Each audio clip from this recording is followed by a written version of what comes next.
US has doubled down on its criticism of Opec and former ally Saudi Arabia after the announcement of a big cut in oil production. Oil-producing countries will reduce output by 2 million barrels a day, and that's despite President Biden's efforts to persuade Saudi Arabia to open the taps. Mr. Biden, whose Democratic Party faces some tough congressional races in November, took the unusual step of engaging White House reporters a short time ago. And of course, they all wanted his take on the reduction in oil supplies. Disappointment, and we're looking at what alternatives we may have. Don't hurt him, man. Don't you knock him through the wire. There's a lot of alternatives. We haven't made up our mind yet. G20 summit, sir. Will you meet President Putin at the G20 summit or APEC summit? That remains to be seen.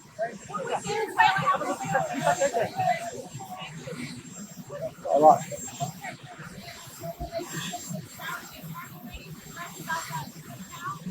No, the trip was not essentially for oil.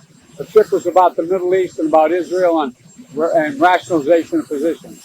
But it is a disappointment, and it says that there are problems.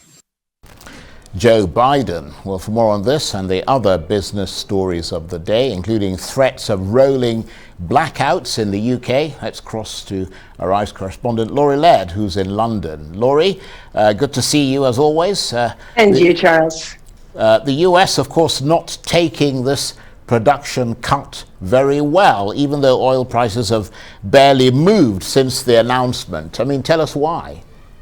And I'm mystified about this, Charles. And I apologize for the audio quality on that Joe Biden video that we just saw. But I think it's so important that we see Joe Biden coming out, sparring with reporters. We don't see this very often. So we're used to Donald Trump going out and sparring with reporters. Sometimes he would be there for half an hour or more. We don't see Joe Biden do this. And I think that's an indication of how furious he is that his meeting with the Crown Prince of Saudi Arabia in July did not yield any sort of opening up the taps of oil pipelines. And in fact, after all of that effort and going to Jeddah to see the Crown Prince, we see the two of them there. We see Joe Biden gritting his teeth as he fist bumped the Crown Prince. I think Joe Biden hoped for a lot more of a payoff on that investment. The cut that we spoke of yesterday of 2 million barrels a day is not what the U.S. wanted. Now, one of the things that I find absolutely staggering is usually when we see a surprising move from OPEC,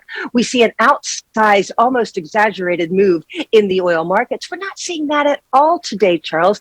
Oil since that announcement up about 2%. And that is the kind of movement you see on any day without any news. That's sort of a normal trading range for Brent crude oil. So the market reaction to this announcement has been very, very muted. And it does raise the question, why is the U.S. so incensed? And I don't think we have to look too far for the answer. We've got midterm elections coming up in November, and Americans are so very sensitive to petrol prices. And that's sort of how Americans measure inflation to a certain extent. We have inflation at about 9%, a little bit less than that in the US now. But when Americans think about inflation, they really do think of it, for the most part, in terms of what they pay to fill their tanks. Well, so beyond being pretty miffed, Laurie, what is the US planning to do about this? Well, certainly we have threats, and we saw threats yesterday from the White House press secretary, who said that the U.S. is looking into a number of things.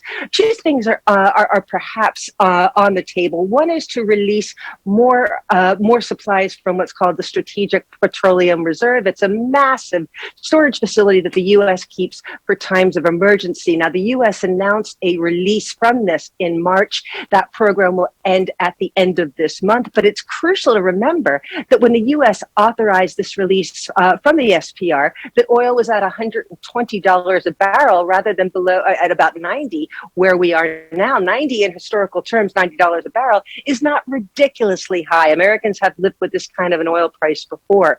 The other thing that's on the table is a little bit more interesting. This is a piece of legislation called NOPEC. Get it, Charles? NOPEC. It's the No no oil countries exporting cartel. And what this is legislation, and as I say, it's been kicking around for a couple of decades now, has been revived in the Senate and has passed a Senate panel. It essentially allows Americans to sue any oil companies outside of the U.S. who may be collaborating on prices, can sue them in U.S. federal courts. There seems to be a move to try and revive this bill, and I think that's what America is threatening to do when they're saying we've got a couple of tricks up our sleeve. Well, that's very interesting. I like the idea of NOPEC. I know. Yeah, no, absolutely no nuance there, is there? None at all. But let's paddle across the pond, Laurie, to the UK where you are. A different sort of energy crisis there. I mean, I can't really believe this, but is it true that you could be facing blackouts this winter in the UK?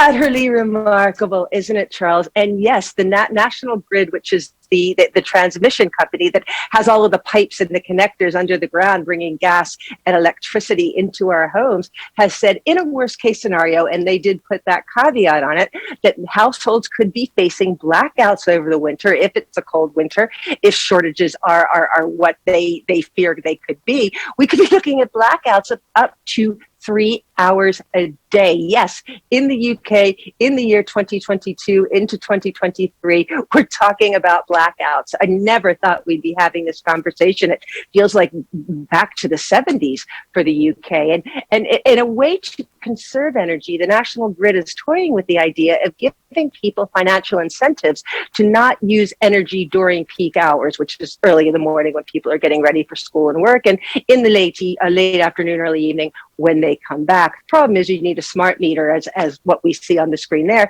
You need a smart meter to be able to do that, and not that much of the UK is yet wired for smart meters. Although if this financial compensation does come to be, I suspect we'll see a rush of people looking to get smart meters installed. But yeah, absolutely extraordinary story. And one more thing on this one, Charles, that I find rather remarkable is that we've heard the UK government talk about their energy price cap. This is their signature policy after 1 month in office.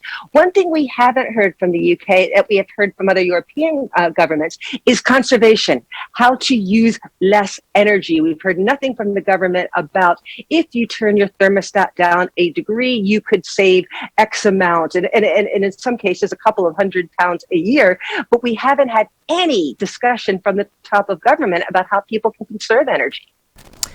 Well, if it ever gets to that stage, Laurie, we could give you a few notes from Nigeria here on how to deal with. I think I'm going to come join you there blackouts. if we get to that stage, Charles. Yeah, Laurie, thank you very much indeed. Laurie Laird, Arise correspondent, talking to me there from London.